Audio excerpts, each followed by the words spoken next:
Part 2 Pinecone study, and this time with watercolors on the same page as I have graphite study. Here I have a finished graphite pinecone study and it's enlarged pinecone, and just underneath the graphite study I have a line drawing of the second one, which is completely the same identical pinecone from the same line drawing, and using elastic eraser removing excess amount of graphite off the paper by rolling elastic eraser. Now to mixing watercolors. I will be using lemon yellow, alizarin crimson and perylene green in different combinations. To make it more cooler, adding more perylene green. To make it more to the red side, adding more alizarin crimson. To make it warmer, adding more lemon yellow. And adjusting these three pigments, we can create a lot of different varieties of brown watercolor mixes. And all these three mixes include these three pigments. I also see in the reference that some areas are more red-brown watercolor mix, some are more yellowish brown. Also testing on a piece of paper what mixes I got and deciding, do I need something more adding to these mixes, or they're completely okay. Now I'm taking perylene violet together with lemon yellow and perylene green. This brown watercolor mix will be much darker, more intense for darker areas of pinecone, which is more in the center, or also some woody texture I will add at the end.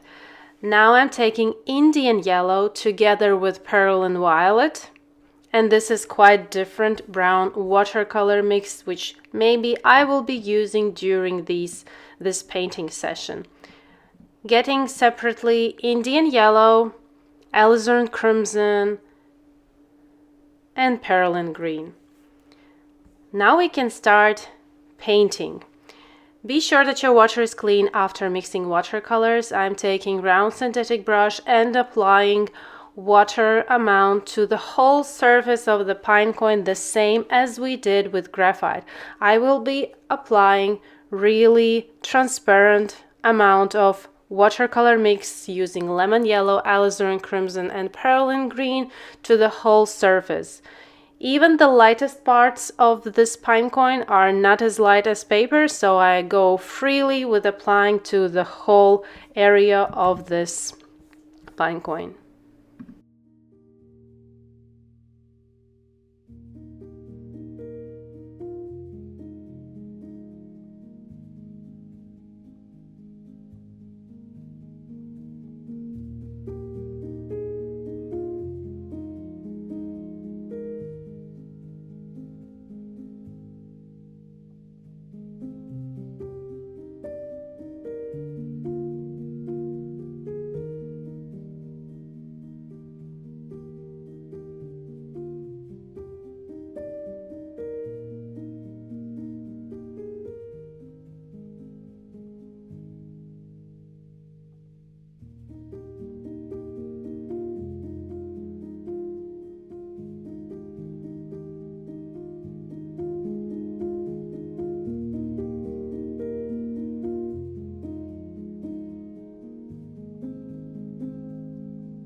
While the surface is still moist, I'm taking round synthetic brush and wiping out some pigment from the middle part. I feel maybe there's too much pigment in it.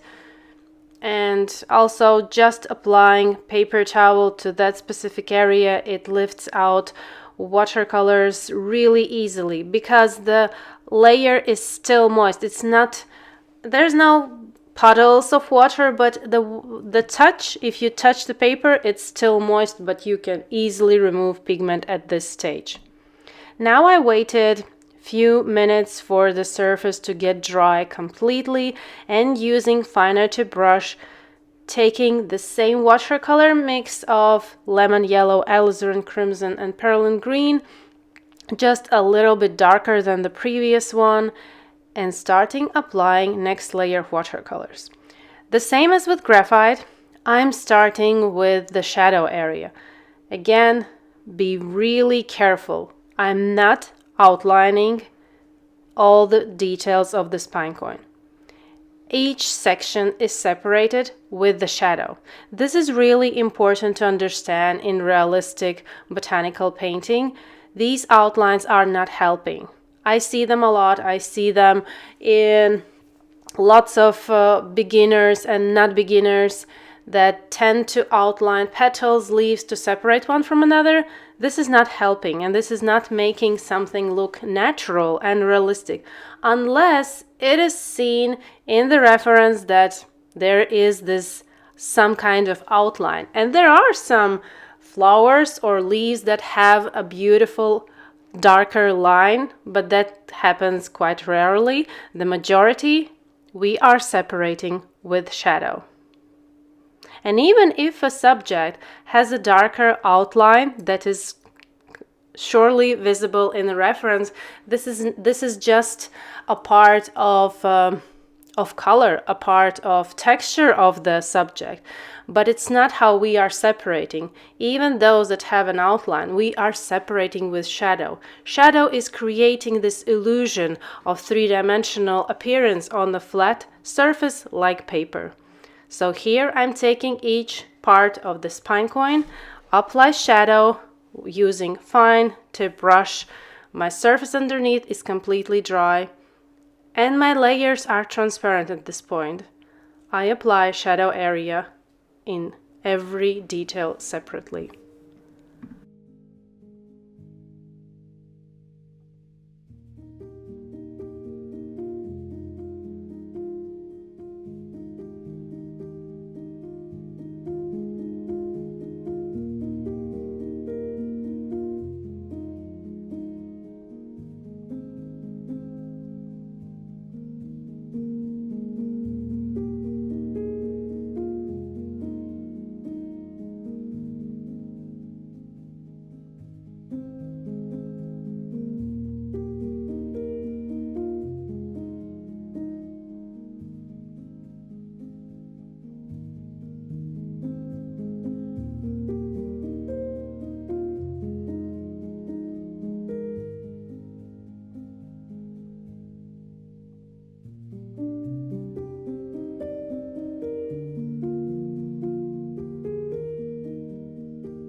Continuing with applying layers of shadow area. And also my brush strokes aren't so smooth because this pinecone has a lot of woody texture on each section.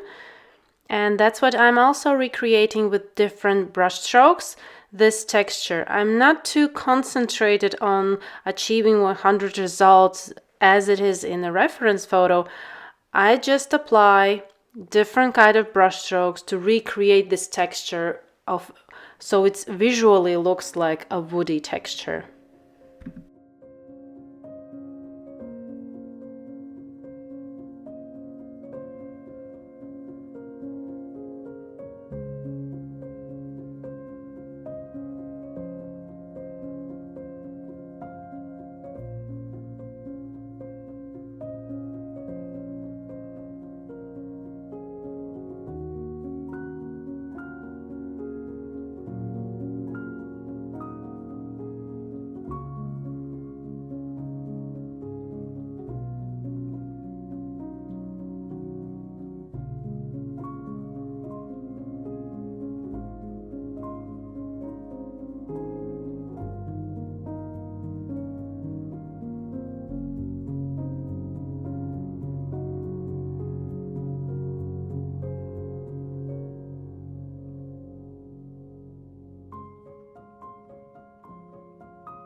Adding some amount of darker watercolor mix from the lower part of my mixing palette, which is lemon yellow, perlin violet, and perlin green.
Mixing again watercolor mix, taking lemon yellow, alizarin crimson, and perlin green.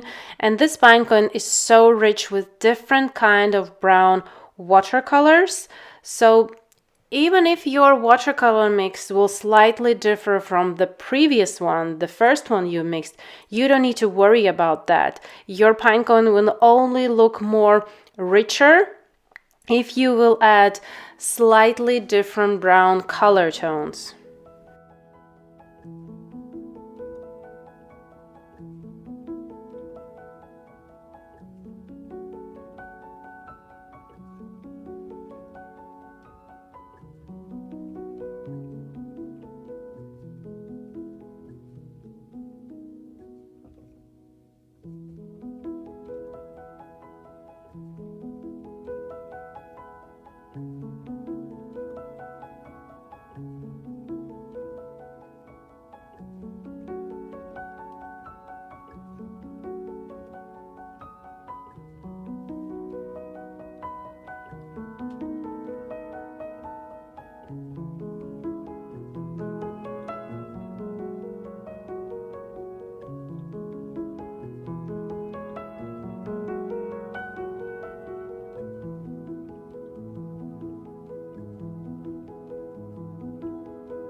My watercolor mix is finished again, so I'm not worried. I can mix it again using the same pigments that I did with the previous one and the second one. So I also recommend for you, mix small amount of watercolor mixes. This is one of the best ways how you can master the skill of watercolor mixing. When you are mixing and mixing again, when you know from look which pigment is named and which pigment goes good with another pigment, this is only takes a matter of time and consistent practice.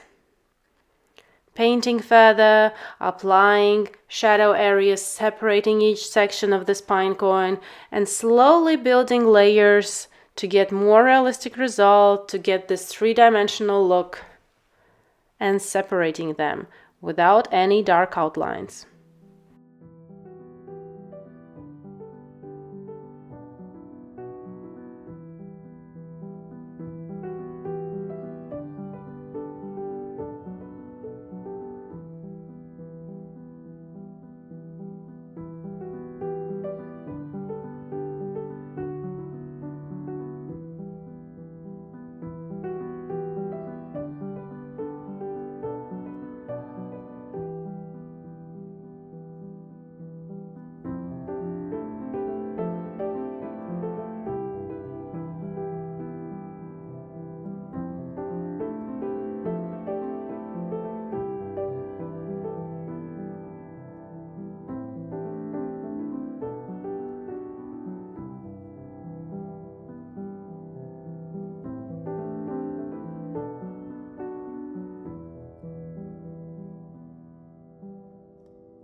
Taking darker watercolor mix, lemon yellow, perlin violet, and perlin green, using the very tip of the brush, and notice how small amount of water is on my mixing tray. So the concentration of watercolor mix is quite strong because we need those lines crisp and quite visible. But the first line that I apply is super thin and very lightly touching paper, so I'm sure that I'm painting it in the right place. Then we can go second time, but still these lines are super thin and I'm painting with the very tip of the brush.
Now I'm taking much warmer and even more to the gold side brown watercolor mix, which is Indian yellow and little touch of perlin violet.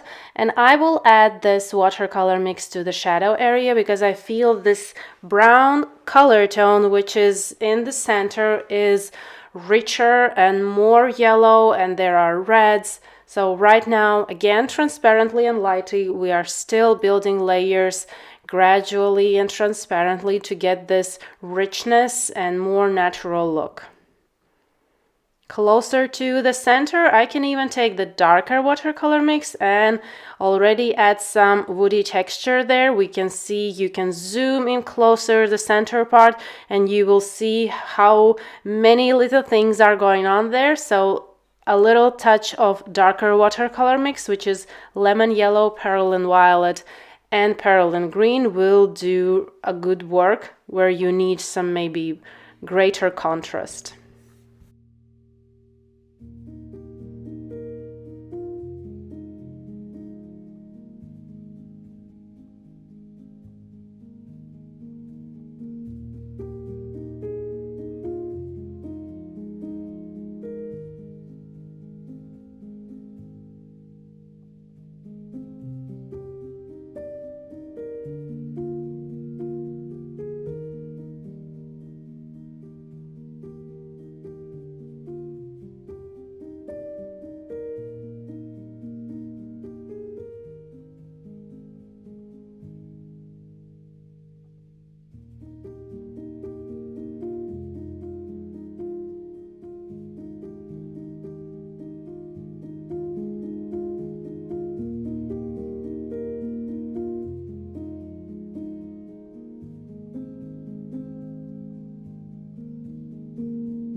Now I have a brown watercolor mix where is more green, perylene green, and I noticed that some parts of this Pinecone has a little bit of green color tone. If you look closer, especially on the lower part of the Pinecone and on the outer parts of these cones, you will see that there are some little parts of greens. And using the same pigments like lemon yellow, alizarin crimson, and perylene green, but these three pigments are in different ratio, and it really is similar to other browns. For example, it would really stand out if you, for example, take a completely different green watercolor mix at this stage, and then the browns and greens will really differ. But as you are taking the same pigments, only ratio is different, they are really look-alike. even that is more browner and this is more greener. So this is way better when you are adding different color tone to use the same pigments as was used for the other parts of your subject. It looks more natural and way better.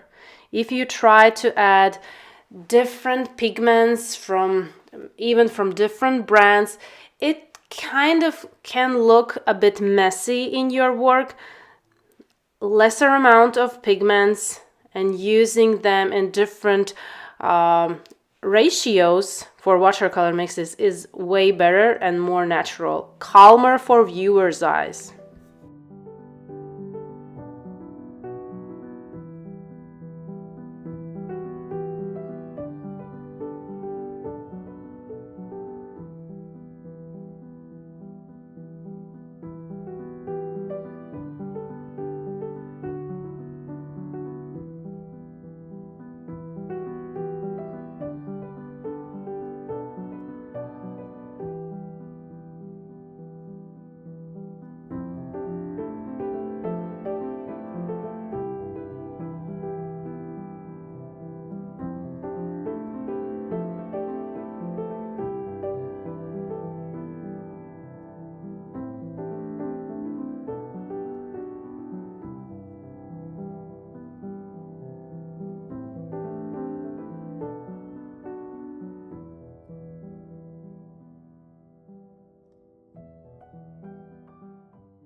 Now I'm taking alizarin crimson, really small amount with the tip of the brush, and in some areas I'm adding alizarin crimson. I noticed that there are some red color tones, like little details, and I'm adding them. I will not be adding on all these cones that we see in this composition, just here and there to give this little notions of reds. So when you are implementing some cleaner pigment and you notice that some areas of your subject have these little color tones, try to add them somewhere, not everywhere.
Now I'm taking a round synthetic brush, a little bit of Indian yellow, alizarin crimson to my brown watercolor mix, where I have a little bit left over of brown watercolor mix, and really transparently diluting it with water. I'm adding this wash of transparent watercolors. Also, I'm a little bit smoothing layer underneath, not completely, just to give this a little bit of smoothness, but don't lose the texture. The same we did with graphites when we were adding layers of graphite, and then at one stage I took flat synthetic brush and smoothed the graphite, not entirely making it smooth.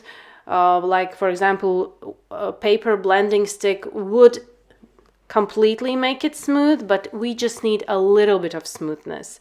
This gives also more natural look, and all colors are blending more nicely. Texture is becoming not so crisp, but still visible.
Moving forward with finer tip brush, we need to add more layers, we need to add more wood texture, and just keep painting.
I'm taking a eraser pencil, it's just a really fine pencil stick, and erasing some graphite lines that are still visible, especially on the outer edge of this pine cone, and It looks more neater when you don't have visible graphite lines, but be sure that your layer of watercolors is completely dry, like completely, not even moist. Then you can erase. Otherwise, you can damage your paper surface if you will erase and the paper is still like even a little tiny piece of moist.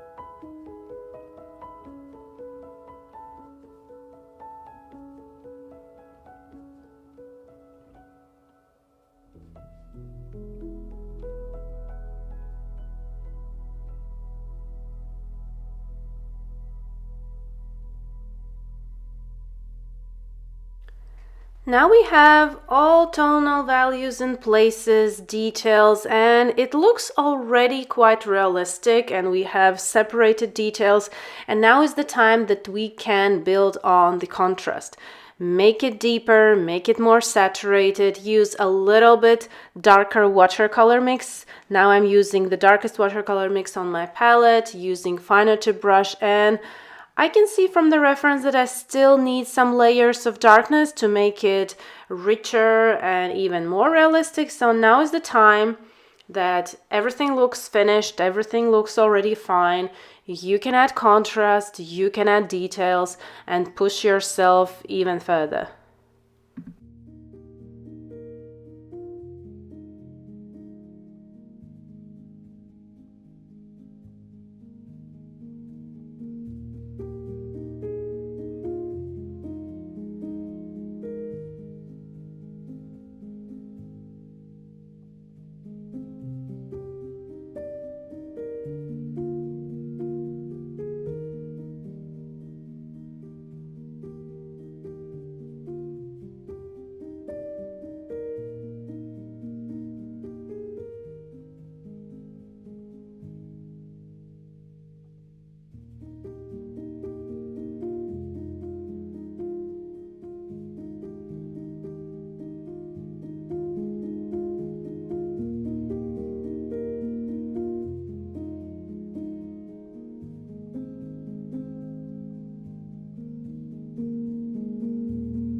Adding clean Perlin Violet to my darkest watercolor mix, just because the more I look to my reference photo, the more I notice details, even color tones. And I noticed that the inner part, the darker part of this Pinecone, has some yellows and violets. So Perlin Violet is a dark and nice watercolor mix for shadows.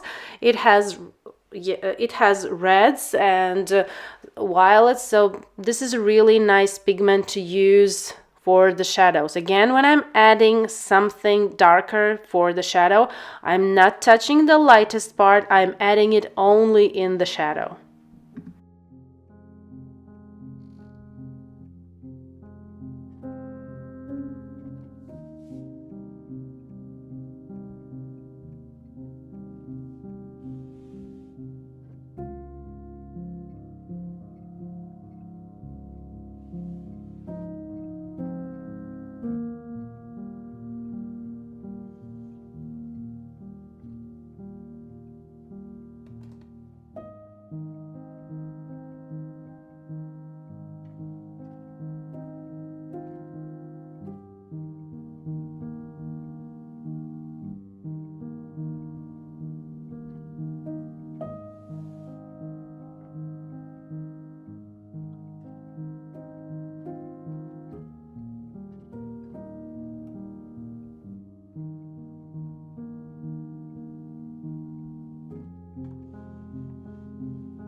And a little bit more of Perylene Violet together with Perylene Green. Even more darker watercolor mix for some shadow areas. And I'm not touching light. I'm giving some crisper details, adding some wood texture. And like, this is the final part where you can work on and on, making this Pinecone more and more realistic. This is like just the beginning stage. If you are aiming for hyperrealism, you can go on and on. You painted transparently, you don't lost light during your painting process, then you can paint even adding more attention, more time, more observation skills, and this Pinecone will only look realistic. I am painting for 1 hour and I'm finishing up. I'm quite satisfied with the result. I again learned a lot. Even with each new tutorial, this is amazing how many new things you can learn even painting for already quite some time, but each subject from different angle teach you something new. Hope you learned something new, hope you enjoyed this process and are painting this Pinecone. Thank you and see you in next tutorial.